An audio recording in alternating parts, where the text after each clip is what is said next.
সবসময় কিছু না কিছু ঘটে চলেছে। কখনো ভালো কিছু ঘটে, আবার কখনো দুর্ঘটনা ঘটে। এবার যখনই কোনো দুর্ঘটনা ঘটে, মানুষ ঈশ্বরের কাছে প্রার্থনা করে যে হে ঈশ্বর, আমাকে রক্ষা করুন, এই বিপদ থেকে আমাকে উদ্ধার করুন, বা সে সেই সমস্ত দোষ চাপিয়ে দেয় নিজের প্রারব্ধ, নিজের ভাগ্যের ওপর। কিন্তু যদি আপনি গভীরভাবে ভাবেন, তাহলে প্রত্যেক দুর্ঘটনা, বাধা এবং বিপদ আপনার জীবনে শুধু একটাই উদ্দেশ্য নিয়ে আসে, আপনাকে আরো যোগ্য করে তোলার জন্য।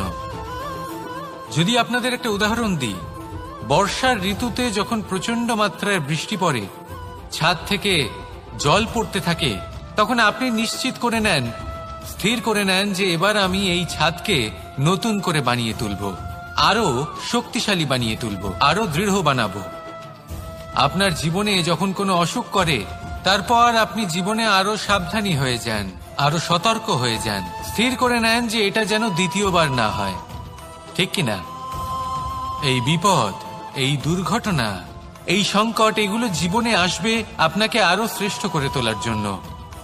এবার এটা আপনার ওপর, আপনি একে ভাগ্যের পরিহাস বলে মনে করবেন, নাকি ঈশ্বরের সংকেত মনে করবেন, যিনি আপনাকে আরো শ্রেষ্ঠ করে তুলতে চান। সিদ্ধান্ত আপনারই। আসুন আর আমার সাথে ভালোবেসে বলুন, রাধা রাধা। এই সংসারে যখনই দুজন মানুষ একত্রিত হয়ে কোনো সমস্যার বিষয়ে আলোচনা করেন, তখন হয় সবার শেষে কোনো না কোনো সমাধান বের করেন, বা কোনো না কোনো বিবাদ করেন। এই বিবাদ হলো মনুষ্য জীবনের সবথেকে বড় ঝামেলা, সবথেকে বড় সমস্যা। ভেবে দেখুন, এই বিবাদ কেন হয়? তখনই হয় যখন বার্তালাপ ঠিকমতো হয় না। আর বার্তালাপ ঠিকমতো কেন হয় না? কারণ বেশিরভাগ সময় মানুষ একটাই ভুল করে বসে, সামনের মানুষের কথা শোনেন কিন্তু তার উত্তর দেবার জন্য, তার কথার মর্ম বোঝার জন্য নয়।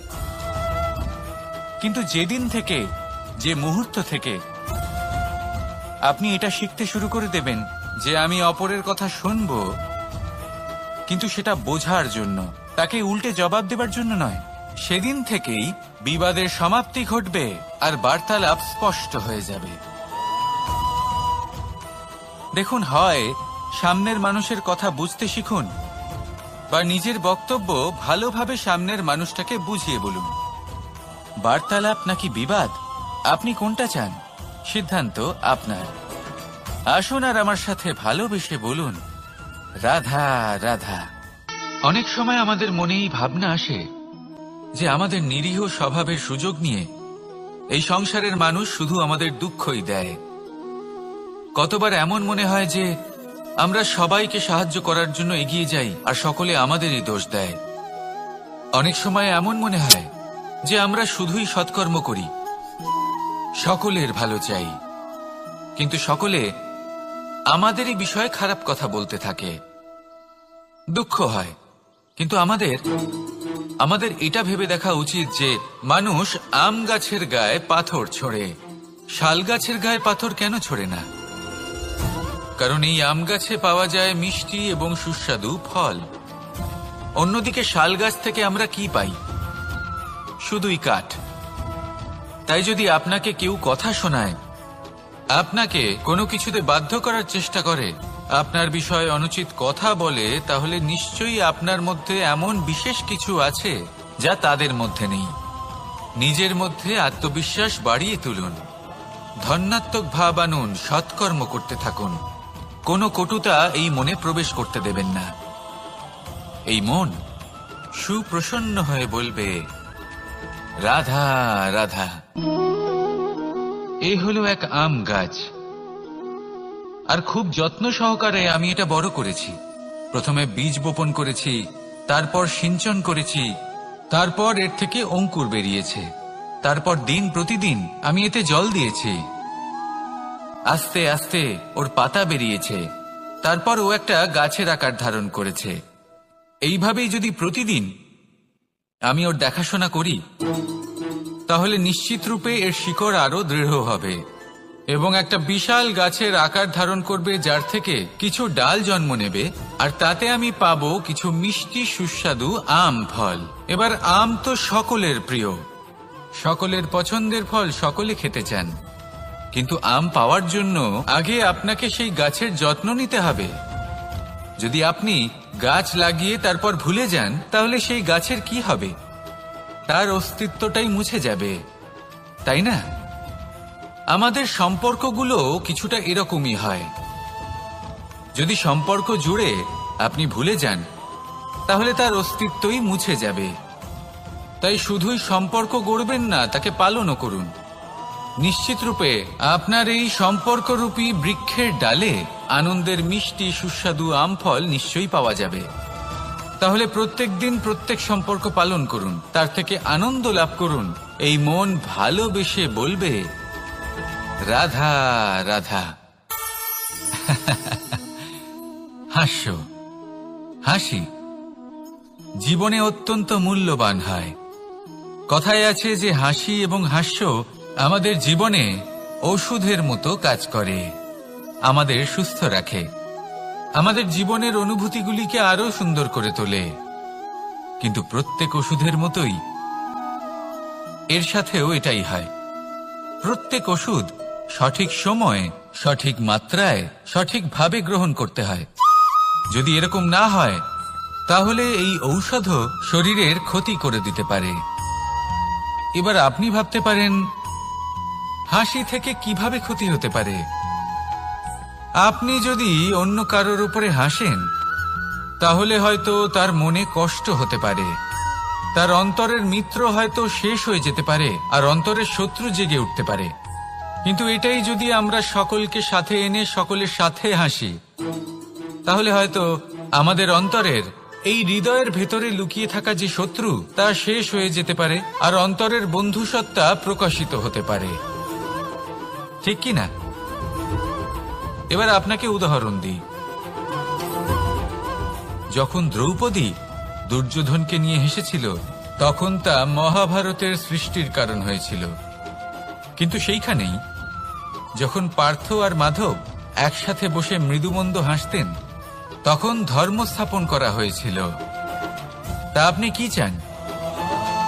কাউকে নিয়ে হেসে তাকে আঘাত করতে চান, নাকি সকলকে একসাথে এনে তাদের হাসিয়ে তুলে ধনাত্মক প্রভাব ফেলতে চান? সিদ্ধান্ত আপনার। আসুন আর আমার সাথে ভালোবেসে বলুন, রাধা রাধা। সিংহ। কথায় আছে সিংহ হলো বনের রাজা, কিন্তু যখন সিংহের তথা বনের রাজার খিদে পায়, তখন তাকেও বাইরে এসে কর্ম করতে হয়। কোন হরিণ নিজে সিংহের সামনে এসে এটা বলে না যে, আরে আপনি হলেন বনের রাজা, আপনি আমাকে ভোজন রূপে গ্রহণ করুন, আমি নিজের প্রাণদান করতে প্রস্তুত রয়েছি। এমন তো কখনোই হয় না।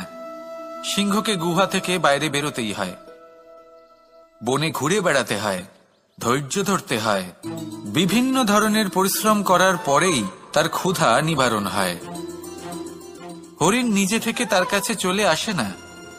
সেইভাবেই জীবনে কি সাফল্য আমাদের কাছে নিজে থেকে হেঁটে আসে? কখনোই আসে না।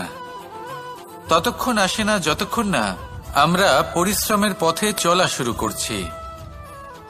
পরিশ্রম করতে থাকুন, এই পরিশ্রমের পথে অগ্রসর হতে থাকুন। যতক্ষণ আপনি পরিশ্রমের পথ ধরে এগোতে থাকবেন, সাফল্য আপনার কাছে আপনা আপনিই চলে আসবে। তাহলে জীবনে নিরন্তর প্রয়াস করুন, পরিশ্রম করতে থাকুন, সাফল্য লাভ করুন, আর আমার সাথে ভালোবেসে বলুন, রাধা রাধা। জীবনে ক্ষমা চাওয়া তাও কিছুটা সহজ, ক্ষমা করতে পারা অত্যন্ত কঠিন। ক্ষমা দুই অক্ষরের এই শব্দ হতে পারে, কিন্তু অত্যন্ত বড় এই শব্দ, অত্যন্ত গুরুত্বপূর্ণ এই শব্দ। কখনো কখনো অন্য কাউকে ক্ষমা করে দেওয়া তাও কিছুটা সহজ কাজ, কিন্তু নিজেকে ক্ষমা করতে পারা অত্যন্ত কঠিন হয়ে দাঁড়ায়। অতীতে যদি আমাদের এমন কোনো ভুল হয় যে কারণে আমরা নিজেকে ক্ষমা করতে পারি না, অনেক সময় এমন কিছু ভুল করে বসি যে বিষয় শুধু আমরাই জানি, কিন্তু আমরা নিজেকে ক্ষমাই করতে পারি না, আর আমাদের বিকাশ সেখানেই স্তব্ধ হয়ে যায়। কারণ যদি আপনি ক্ষমা করতে না শেখেন, নিজেকে ক্ষমা যদি না করতে পারেন, তাহলে তা আপনার জীবনের সব থেকে বড় বাধা হয়ে দাঁড়াবে। সেই জন্য জীবনে অবশ্যই শিখুন যে কিভাবে নিজেকে ক্ষমা করতে হয়, আর শিখুন যে আগের করা ভুল আবার কি করে না করা যেতে পারে। এই মন হালকা হবে আর প্রসন্ন হয়ে বলবে, রাধা রাধা। আপনি কখনো কোনো সরোবরের দিকে তাকান যার জল হলো শান্ত, স্থির। আপনি স্পষ্ট দেখতে পাবেন সেই সরোবরের তলদেশে কি রয়েছে। তাতে সাঁতরে বেড়াচ্ছে সুন্দর মাছ, চকচকে কিছু পাথর, স্বর্ণরূপী বালি, সবই আপনি দেখতে পাবেন। কিন্তু যখনই আপনি একটা ছোট্ট পাথর তুলে সেই জলে ছুঁড়ে ফেলবেন, তখন সেই জল বিচলিত হবে আর সেই স্পষ্টতা ন্যূনতম হয়ে যাবে। তারপর কিছুই স্পষ্টভাবে দেখা যাবে না। এই ঘটনা মানুষের সাথেও ঘটে। মানুষ যদি বিচলিত হয়ে পড়ে, তখন সে বুঝতে পারে না যে বর্তমানে কি হয়ে চলেছে আর ভবিষ্যতে কি করা উচিত। কিন্তু সেই মানুষ যদি শান্ত থাকেন, স্থির থাকেন, ধন্যাত্মক থাকেন, তাহলে নিশ্চিত রূপেই বুঝতে পারবেন যে বর্তমানে কি করতে হবে আর ভবিষ্যতে কি করতে হবে। তাই নিজের মধ্যে সেই স্থিরতা আনুন, সেই ধৈর্য ধরুন, নিজেকে শান্ত রাখুন আর সবার মধ্যে ভালোবাসা ছড়িয়ে দিন। এই মন প্রসন্ন হয়ে বলবে, রাধা রাধা। সম্পর্ক এ হলো এক বন্ধন যা আমাদের এক সূত্রে বেঁধে রাখে। কিন্তু এমন কিছু ব্যক্তি থাকেন যারা এই সম্পর্কের বিষয়ে নিজস্ব একটা ধারণা করে ফেলেন যে সম্পর্ক এরকম হওয়া উচিত, সম্পর্ক সেরকম হওয়া উচিত। আমি এই সম্পর্কের জন্য কত কিছু করেছি এই ব্যাখ্যা করতে থাকেন আর তার বদলে অনেক কিছু প্রত্যাশাও করেন। কিন্তু সত্য হলো এটাই যে সব সম্পর্ক একরকমের হয় না, কিন্তু প্রত্যেক সম্পর্কের একটা বিশেষত্ব থাকে। যেমন চোখ আর নাকের এই সম্পর্ককেই দেখুন। চোখের সব থেকে কাছে কে আছে? নাক আছে। কিন্তু এই চোখ দিয়ে এই নাককে আমরা দেখতেই পাই না। তবে কি ধরে নেব এই সম্পর্কের কোনো মূল্য নেই? এমনও নয়। ঠিক এইভাবেই যদি কোনো ব্যক্তি তার আবেগ আপনার কাছে ব্যক্ত করতে না পারেন বা প্রকট করতে না পারেন বা আপনাকে বোঝাতে না পারেন, তাহলে তার মানে এটা নয় যে তার সাথে আপনার সম্পর্কের তিক্ততা রয়েছে। এমনটা কখনোই নয়। শুধু চোখ আর নাকের এই সম্পর্কের মতোই হলো আমাদের জীবনে আমাদের আপনজনের সাথে সম্পর্ক। যদি কারোর ব্যবহার আপনার প্রতি অনুচিত হয় বা যদি কেউ অনুপস্থিত থেকে থাকে বা কেউ যদি আপনাকে বুঝতে না পারেন, তাহলে তার অর্থ এটা নয় যে আপনি সেই সম্পর্ক ভেঙে ফেলবেন। বুঝুন, আপনার জীবনে তার গুরুত্ব কোথায় আর তার জীবনে আপনার। সম্পর্ক গড়ে তুলুন, তাকে পালন করতে শিখুন, একসাথে মিলে চলুন। এই মন সুপ্রসন্ন হয়ে বলবে, রাধা রাধা। প্রারম্ভ শূন্যের দ্বারা হয়ে থাকে, তা সে ব্রহ্মাণ্ডই হোক, পৃথিবীই হোক, আদি ইত্যাদিই হোক। সবাই নিজের অস্তিত্ব শূন্য থেকে লাভ করে। এই শূন্য যার নিজের কোনো অস্তিত্ব নেই, কিন্তু সে সকলকে অস্তিত্ব দান করে থাকে। আমাদের এই শূন্যের মতো হতে হবে। যে আমাদের সাথে যুক্ত হবে তাদের অস্তিত্ব অনেক বেশি প্রখর হবে, বিশাল হবে, শ্রেষ্ঠ হবে।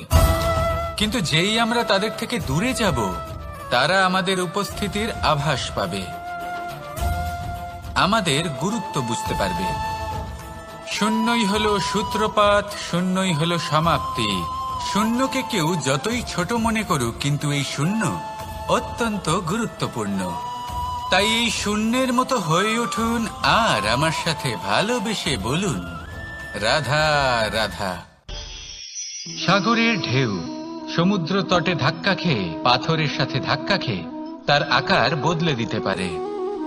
বিভিন্ন আকারের পাথরে এদের ঘষে ঘষে গোলাকার বানিয়ে দিতে পারে।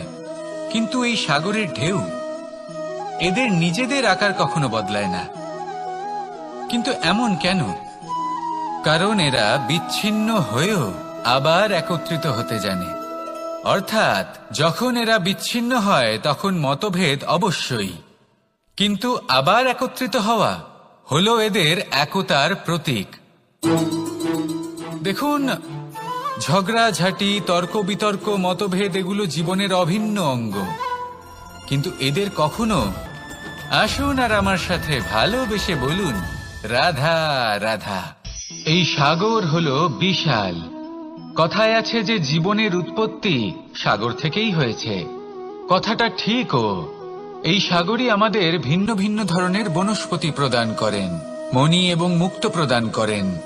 আমরা কতটা তুচ্ছ সেই বিষয়ে আমাদের উপলব্ধি ঘটান, আমাদের প্রেরণা প্রদান করেন, যাতে আমরাও সাগরের মতো বিশাল হয়ে উঠতে পারি। এই সাগরের অনেকগুলো গুণ আছে যা আমরা শিখতে পারি। আজ আমি কথা বলবো একটা বিশেষ গুণের বিষয়। বেশিরভাগ মানুষ মালিন্য, নোংরা পদার্থ, নোংরা বস্তু, অপদ্রব্য এই সাগরে ভাসিয়ে দেন। কিন্তু সাগর এই পদার্থ নিজের মধ্যে একত্রিত করে রাখেন না, এই সব নিজের ভেতর থেকে বাইরে বের করে দেন। এ হলো অত্যন্ত শ্রেষ্ঠ একটা গুণ। কিন্তু এই কাজকেও সার্থক করার জন্য সাগরেরও একটা তটের প্রয়োজন পড়ে, যেখানে সাগর এই সব বস্তু বাইরে বের করে ফেলতে পারে। আর মানুষও ভিন্ন কিছু নন। দেখুন, মানুষেরও তো একটা তটের প্রয়োজন পড়ে। এই তট, তিনি হয়তো আমাদের গুরু হতে পারেন, আমাদের মা বাবা হতে পারেন, ভাই বা মিত্র হতে পারেন, বা হয়তো সেই সমস্যাগুলি যার থেকে আমরা দূরে পালিয়ে যাচ্ছি। কারণ যখন আপনি এই সমস্যাগুলির সম্মুখীন হবেন, শেষ পর্যন্ত আপনি শিক্ষাই পাবেন। সব থেকে বেশি গুরুত্বপূর্ণ এই মনকে পবিত্র রাখা। আর তার জন্য একটাই উপায় আছে, এই মন তার মন্থন করা। যদি এই মনের মন্থন করেন তাহলে পূর্ণরূপে পবিত্র হবেন। আর এই মন, আপনি তো জানেনই, প্রসন্ন হয়ে বলবে রাধা রাধা। নেকড়ে, নেকড়ের বিষয়ে আমরা সকলে জানি। ওরা খুবই নিষ্ঠাবান এবং অত্যন্ত সতর্ক থাকেন। ছোট ছোট মূর্খতা করে বসেন। এনারা হাড় চিবোতে খুব ভালোবাসেন, কিন্তু চিবোতে চিবোতে এদের মাড়ি ছড়ে যায়, সেখান থেকে রক্তপাত হতে থাকে। সেই রক্ত ওনারা পান করেন, আর ওনাদের মনে হয় এই রক্ত হাড় থেকেই পাচ্ছেন। ওনারা ভাবেন যে এই হাড় চিবিয়ে আমরা আনন্দ লাভ করছি, কিন্তু আসল সত্য হলো এটাই যে ওনারা নিজেদেরই ক্ষতি করছেন। আমরা মানুষ, আমাদের সাথেও এমনটাই হয়। কখনো কখনো ভুলবশত আমরা এমন কোনো কাজ করি আর আমাদের মনে হয় যে আমরা বাইরে থেকে আনন্দ লাভ করছি, কিন্তু সত্য হলো এটাই যে আমরা শুধুই ক্ষতিগ্রস্ত হচ্ছি। এটা হলো খুব বড় একটা শিক্ষা যা আমাদের শেখা উচিত। তা হলো এটা যে আমাদের বোঝা উচিত যে কখন আমরা লাভবান হচ্ছি আর কখন ক্ষতিটাকেই লাভ বলে মনে করছি। এই শিক্ষা যদি আপনি প্রাপ্ত করতে পারেন, তাহলে এই সংসারে আপনার থেকে বেশি প্রসন্ন আর কেউ থাকবেন না। তাহলে আসুন আর আমার সাথে ভালোবেসে বলুন রাধা রাধা। মানুষের জীবনে তিনটি গুণ অত্যন্ত প্রয়োজনীয়: শ্রদ্ধা, বিনম্রতা, যোগ্যতা। যদি জ্ঞান লাভ করতে চান তাহলে শ্রদ্ধার প্রয়োজন, যদি মান লাভ করতে চান তাহলে স্বভাবে বিনম্র হওয়া প্রয়োজন, আর যদি মনোবাঞ্ছিত স্থান লাভ করতে চান তাহলে যোগ্যতার প্রয়োজন। বিষয়টা সহজ। শ্রদ্ধা আপনাকে জ্ঞান দেবে, নম্রতা আপনাকে মান, আর যোগ্যতা উচিত স্থান দেবে।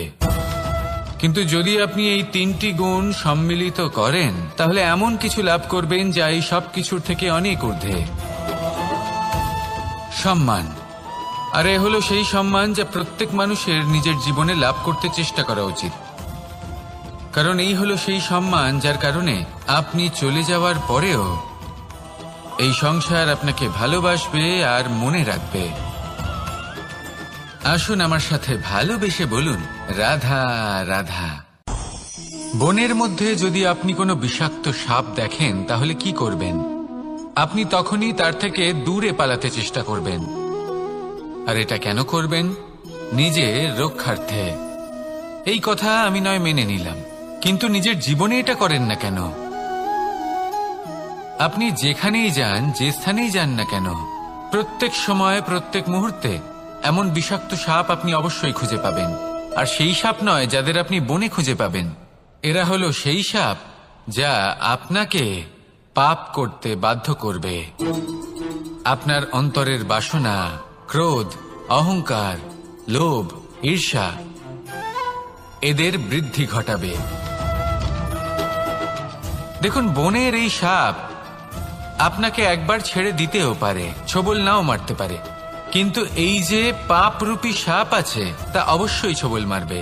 কর্ম যদি করেন তাহলে অবশ্যই ফল পাবেন। সেই জন্য যখনই কোথাও যাবেন, যদি এমন কাউকে দেখেন, যদি এমন কিছু দেখেন যে আপনাকে পাপ করতে বাধ্য করছে, তাহলে সেই মুহূর্তে সেখান থেকে পালিয়ে যান। যেমন বনের সাপ দেখে আপনি পালাতে থাকেন। সৎকর্মের রক্ষা অত্যন্ত আবশ্যক। আসুন আর আমার সাথে ভালোবেসে বলুন, রাধা রাধা। যদি কোনো সিংহ বানরের মতো গাছে চড়তে চেষ্টা করে তাহলে কি হবে? একটা মাছ যদি মাটিতে হাঁটতে চেষ্টা করে তাহলে কি হবে? তারা বিফলই হবে। কিন্তু এরকম কেন হয়? তার কারণ হলো প্রকৃতির রচনা কিছুটা এরকম।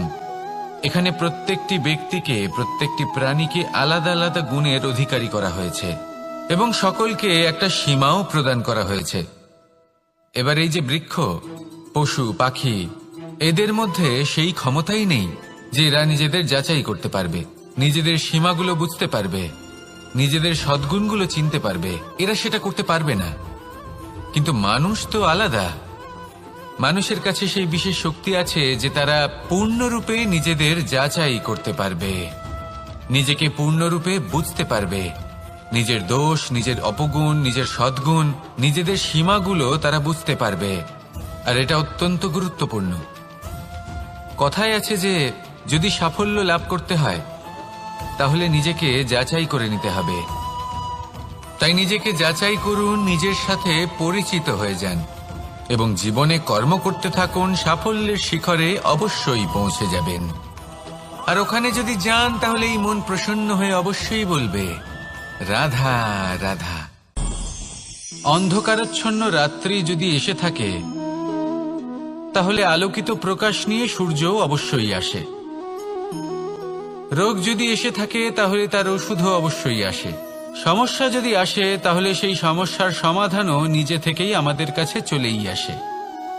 এই সংসার, এই জীবনের শুধুমাত্র একটাই নিয়ম আছে, আর তা হলো এটাই, এই সংসার হলো একটা চক্রের মতো। এতে শাশ্বত বলে কিছু নেই, নিত্য বলে কিছু নেই।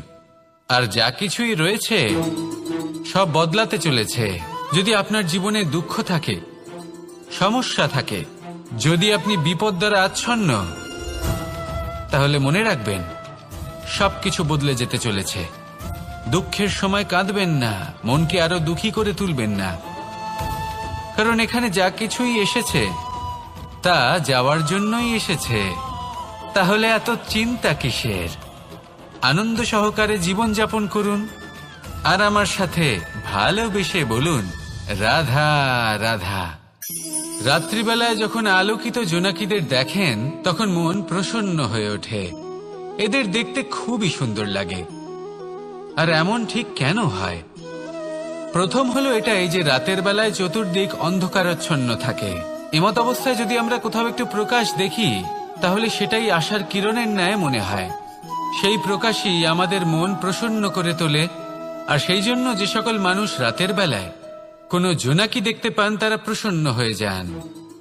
এবার কখনো কখনো জীবনে আমাদের মনে হয় যে চতুর্দিকে শুধুমাত্র অন্ধকারই হয়ে আছে। প্রত্যেকেরই তা কখনো মনে হয়।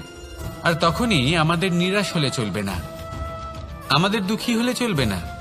সেই সময় আমাদের খুঁজতে হবে নিজেদের আশেপাশে, চতুর্দিকে, আর কোথাও না কোথাও আমরা প্রকাশ অবশ্যই দেখতে পাবো, আশার একটা কিরণ অবশ্যই দেখতে পাবো। কেউ এমন একটা কর্ম করেন যেটা দেখে আমরা প্রেরিত হয়ে যাই। আর এমন কোনো কর্ম যদি আপনারা করেন তাহলে সেই কর্ম আপনার মনকে প্রসন্ন ভাব, আনন্দ এবং ভালোবাসা দ্বারা ভরিয়ে তুলবে। আপনার অন্তরের সেই অন্ধকারের অন্ত করবে, দুঃখেরও অন্ত করবে। আর এই মন প্রসন্ন ভাব নিয়ে বলবে, রাধা রাধা। মনুষ্য জীবনের সবথেকে বেশি গুরুত্বপূর্ণ বিষয় হল মনের একাগ্রতা। এই সংসারের যে কটি মহান কার্য সম্পাদন হয়েছে তা হলো মনের এই একাগ্রতার একমাত্র ফল। আপনি অবশ্যই দেখে থাকবেন, অনেক ছোট বড় নদী যা বয়ে চলে তাদের সামনে একটা বাঁধ নির্মাণ করা হয় সেই সব নদীর জল সঞ্চয় করতে। বাঁধ হয়ে গেলে প্রয়োজন মতো বা মনের ইচ্ছে মতো তাকে ব্যবহার করা সম্ভব। এবার এটাই আমাদের মনের সাথেও সম্ভব। আমাদের মনের একাগ্রতা আজকের দিনে দাঁড়িয়ে বিভিন্ন ধরনের বিকার, ক্রীড়া এবং ভোগের মধ্যে ভাগ হয়ে গেছে। একে একত্রিত করতে হবে, একটা বাঁধ নির্মাণ করতে হবে, কর্মের বাঁধ। আপনাকে শুধু এটাই করতে হবে, যেটা উচিত কর্ম সেটাই করুন, যেটা অনুচিত কর্ম সেটা করা থেকে নিজেকে বিরত রাখুন। ব্যাস, এই কাজটাই আপনি করতে থাকুন, মনের মধ্যে একাগ্রতার বাঁধ নির্মাণ করুন।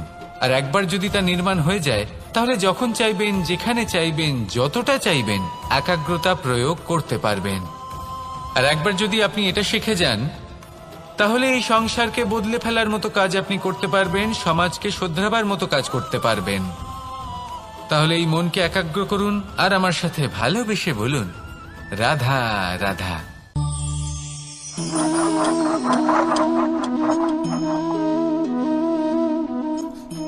কোনো ব্যক্তিকে নিশ্চয়ই দেখেছেন যিনি নিজে কাঠ কাটার এই কাজে নিপুণ এবং অভিজ্ঞ। এবার আপনারা দেখবেন যে তার মনোযোগ সমস্ত কাঠের ওপর থাকে না, তার মনোযোগ থাকে শুধুমাত্র একটা কাঠের ছোট্ট একটি অংশের ওপর, যেখান থেকে তার টুকরো করা হচ্ছে। কিন্তু সেটা উনি কেন করেন? যদি এটা উনি না করেন, তাহলে সেই কাঠ সঠিক পদ্ধতি এবং তাড়াতাড়ি কাটা যাবে না। জীবনেও তাই হয়ে থাকে। আপনি হয়তো কোনো লক্ষ্য স্থির করেছেন বা পথ নির্বাচন করেছেন বা কাজ স্থির করেছেন, যেটা আপনি করেই ছাড়বেন। তাহলে নিজের সম্পূর্ণ মনোযোগ শুধুমাত্র তার উপর কেন্দ্রীভূত করুন। যদি আপনার মন এদিক ওদিক তাকাতে থাকে, অস্থির হয়ে পড়ে, বিচলিত হয়ে পড়ে, যদি তা হয়ে থাকে, তাহলে আপনি অবশ্যই অসফল হবেন। তাই কর্মঠ থাকুন, নিরন্তর কর্ম করতে থাকুন এবং পূর্ণ মনোযোগ দিয়ে নিজের কাজ করুন। নিজের পথে অগ্রসর হন বা নিজের লক্ষ্য প্রাপ্ত করতে চেষ্টা করুন।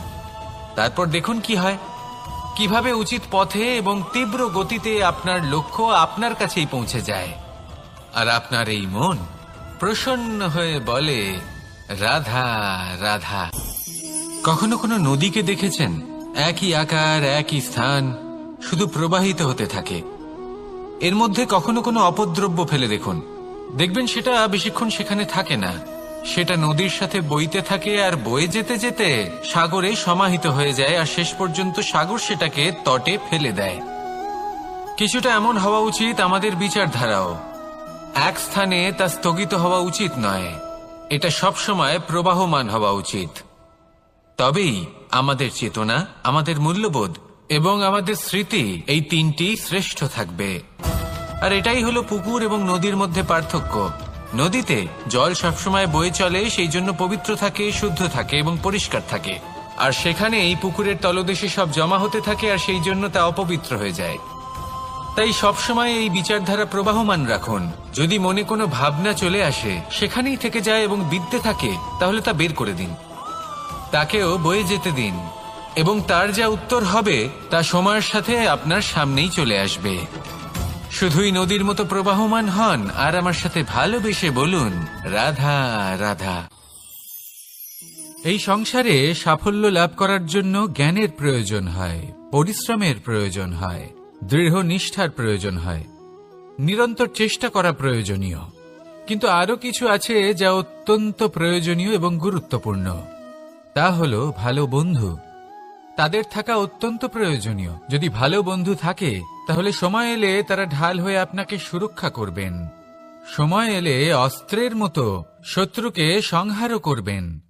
যদি তিনি জ্ঞানী হন, তাদের মধ্যে সদ্গুণ থাকে, তাহলে এই সব গুণ আপনার মধ্যেও প্রবেশ করবে। তাহলে সাফল্যের জন্য ভালো বন্ধু পাওয়া অত্যন্ত প্রয়োজনীয়। কিন্তু শুধু বন্ধু কেন, ভালো শত্রুও থাকা প্রয়োজনীয়। এবার আপনি ভাববেন, এ আমি কি বললাম? যদি আপনার জীবনেও ভালো অর্থাৎ শক্তিশালী শত্রু থাকে, তাহলে আপনিও শক্তিশালী হতে থাকবেন। এই শত্রু আপনাকে প্রেরিত করবে আরো বেশি শক্তিশালী হয়ে ওঠার। কখনো কোনো হরিণকে দেখুন, তীব্র গতিতে দৌড়তে থাকে, কেন তীব্র গতিতে দৌড়য়? এই কারণে নয় যে কোথাও তার জন্য মধুর ঘাস অপেক্ষা করে রয়েছে, না, সে এই কারণে তীব্র গতিতে দৌড়য় কারণ সেটা না করলে তার পেছনে একটি সিংহ আছে যে ওকে নিজের ভোজন করে ফেলবে। তাই জীবনে বিপদ, সংকট এই সবকিছুও হলো অত্যন্ত গুরুত্বপূর্ণ। তার সম্মুখীন হতে শিখুন আর আমার সাথে ভালোবেসে বলুন, রাধা রাধা।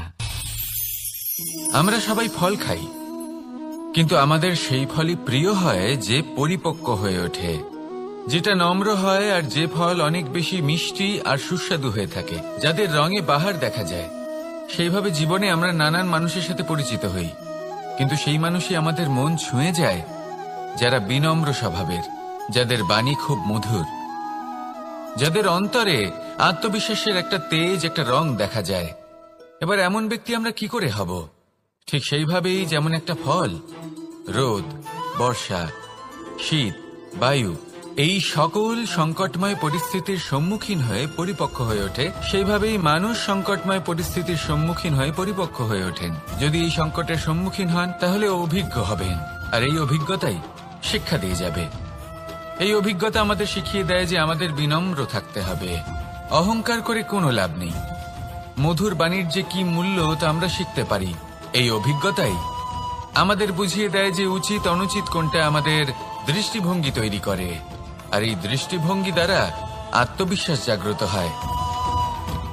সেই জন্য জীবনে কখনো বিপদ থেকে দূরে পালাবেন না, সেগুলোর সম্মুখীন হন, অভিজ্ঞতা লাভ করুন, তার থেকে শিক্ষা লাভ করুন, এইভাবেই পরিপক্ক হবেন। আসুন আমার সাথে ভালোবেসে বলুন, রাধা রাধা। ধন সঞ্চয় করা সম্ভব, আর সেই জন্য ধন সব থেকে বেশি মূল্যবান সম্পত্তি নয়। এবার আপনি বলবেন, এ আমি কি বলছি?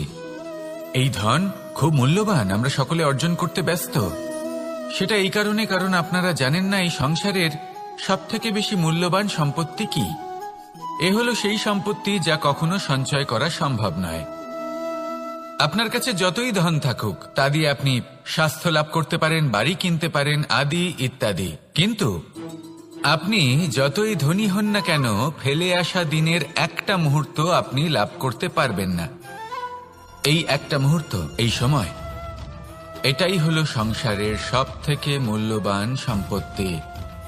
একবার চলে গেলে তা কখনোই ফিরে আসে না।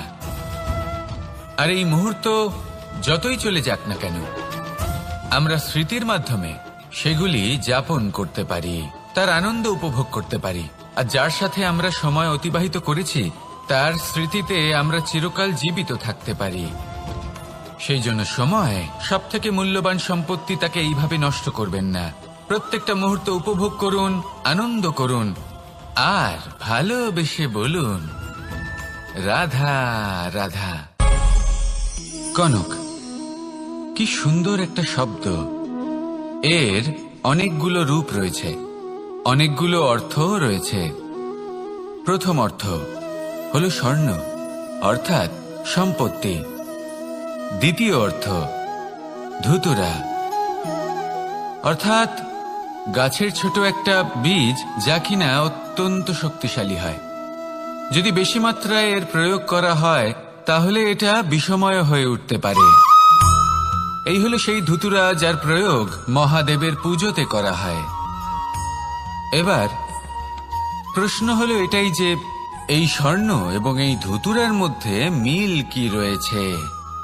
মিল হলো এটাই যে এই দুটোই মানুষকে মত্ত করে তোলে। ধুতুরা মানুষকে তখন মত্ত করে যখন তাকে সেবন করা হয়, কিন্তু স্বর্ণ, ধন, সম্পত্তি, মানুষ এটা যতটাই অর্জন করে নেয় সেটাই যথেষ্ট। এই স্বর্ণ মানুষের ভাবনা চিন্তা করার ক্ষমতাকে বশ করে ফেলে। মানুষ সম্পত্তির লোভে মত্ত হয়ে ওঠে, কারণ যে যত চমৎকারী, যতটা অমূল্য হয় তাকে সামলানো কিন্তু ততটাই কঠিন, তাই না? তাই মনে রাখবেন, ধন, স্বর্ণ, সম্পত্তি এগুলো ধুতুরার থেকেও অনেক বেশি বিষাক্ত হতে পারে। তাই এর ওপর আত্মসংযমের একটা কবচ পরিয়ে রাখবেন। এবং বিবেকের শক্তির সাথে এগুলো প্রয়োগ করুন, তবেই কল্যাণ হবে। আসুন আমার সাথে ভালোবেসে বলুন, রাধা রাধা। আমার কাছে যশোদা মা যেমন, আমার কাছে দেবকী মা যেমন, আমার কাছে ঠিক তেমনই হলেন গোমাতা। এবার ভেবে দেখার বিষয় হলো এটা যে এই সংসারে অসংখ্য প্রাণী আছে, একজন গাইকে একজন মায়ের মর্যাদা কেন দেওয়া হয়? তাহলে এর অনেকগুলো কারণ আছে। এই গাই অর্থাৎ গোমাতা, এনারা হলেন অত্যন্ত শান্ত, শান্তি প্রিয়, কখনো কারোর কোনো ক্ষতি করতেই পারেন না। গোমাতা যে দুধ নিজের বাছুরকে পান করান সেই দুধই আমাদেরও দেন। সেই দুধ পান করে আমরা শক্তি লাভ করি। এই দুধ থেকে আমরা মাখন, ঘি, পায়েস এইসব সুস্বাদু খাবার লাভ করি। গোমাতার গোবর আমাদের জ্বালানি হিসেবে সাহায্য করে, যার ফলে খুব কম সংখ্যক কাঠ ব্যবহার করা যায় এবং বেশিরভাগ জঙ্গল সুরক্ষিত থাকে। গোমাতার গোমূত্র সেটাও আমাদের কাছে লাভজনক। এর দ্বারা আমরা অনেক রোগ থেকে মুক্তি লাভ করতে পারি। গোমাতা যখন একটি বাছুরকে জন্ম দেন তখন সেই বড় হয়ে আমাদের ক্ষেত কর্ষণ করে। সেই জন্য গাইকেও জীবনে মায়ের মর্যাদা দেবেন। যতটা সম্ভব তাকে সেবা করুন এবং ভালোবেসে তাকে পালন করুন। এই মন নিজে থেকেই প্রসন্ন হয়ে বলবে, রাধা রাধা। মধু কারই না পছন্দ বলুন তো? অত্যন্ত সুস্বাদু হয় এই মধু, মিষ্টি খেতে হয় এবং তা শক্তিও প্রদান করে। এবং প্রত্যেকটি মিষ্টি পদার্থের মতোই এতেও খুব তাড়াতাড়ি পিঁপড়ে ধরে যায়। অন্যদিকে যদি নুনকে দেখি তাহলে বছরের পর বছর রাখলেও এতে পিঁপড়ে ধরে না। এবার যদি কথা বলি বন্ধুত্বের, তাহলে বন্ধুত্ব নুনের মতো হওয়া উচিত, মধুর মতো নয়। যারা সামনে এলে শুধুমাত্র মধুর মধুর কথা বলবে, পরে এতে পিঁপড়ে ধরে যাবে, এটা নুনের মতো হওয়া উচিত। প্রকৃত বন্ধু হলো সে যে সময় এলে পরে আপনার সামনে আপনার প্রকৃত সত্য তুলে ধরবে, তা সে যতই কঠিন হোক না কেন। আপনার দোষ, আপনার অপগুণ, আপনার খামতি আপনাকে বলতে পারবে, যাতে আপনি সেগুলো শুনে মেনে নিয়ে তারপর নিজেকে শুধরোতে পারেন। এটাই হলো প্রকৃত বন্ধুত্ব। কখনো নিজের জীবনের আশেপাশে মন দিয়ে দেখবেন, অনেক সময় এমন মানুষ থাকেন, অনেক বন্ধু থাকেন যাদের দেখে আমাদের মনে হয় যে এনারা খুব কঠোর, এনাদের কথা খুব কটু। কিন্তু বেশিরভাগ এমন মানুষের মনটা যদি বুঝতে পারেন তাহলে দেখবেন তাতে কোনো মালিন্য নেই, এনাদের মন অত্যন্ত পবিত্র হয়। যদি আপনার জীবনেও এমন কোনো ব্যক্তি থেকে থাকে, এমন বন্ধু থাকে, তাহলে তাদের আগলে রাখুন আর আমার সাথে ভালোবেসে বলুন, রাধা রাধা। যতক্ষণ আমরা এই সংসারে জীবিত ততক্ষণ আমাদের সাথে সবকিছু থাকে, আমাদের ধন, সুখ স্বাচ্ছন্দ্য, আমাদের মিত্রগণ, আমাদের পরিবার, এই সমাজ, এই সবকিছু আমাদের সাথে থাকে। যেদিন আমরা এই সংসারকে ত্যাগ করব, এদের মধ্যে কেউ আমাদের সাথে যাবে না, না ধন, না স্বাচ্ছন্দ্য, না সম্পত্তি। এই সকল মানুষ, এই সমাজ, এরা শুধুমাত্রই শ্মশান পর্যন্ত আমাদের সাথে থাকতে পারবেন। তারপরে যদি আমাদের সাথে কিছু যেতে পারে তাহলে তা শুধুই আমাদের ধর্ম। আর এই সংসারে আমরা নিজেদের যে সুনাম রেখে যাই সেটা সম্ভব শুধুমাত্র কর্মের দ্বারা। সেই জন্য সংসারে যতদিন পর্যন্ত জীবিত আছেন, যদি কিছু অর্জন করতে চান তাহলে ধর্ম অর্জন করুন, ধর্মের বিষয়ে স্পষ্টতা অর্জন করুন এবং কর্ম অর্জন করুন। এটাই হবে আপনার অতীত এবং এটাই হবে আপনার ভবিষ্যৎ, এবং এটাই সকলকে প্রেরণা প্রদান করবে। আসুন আমার সাথে ভালোবেসে বলুন, রাধা রাধা।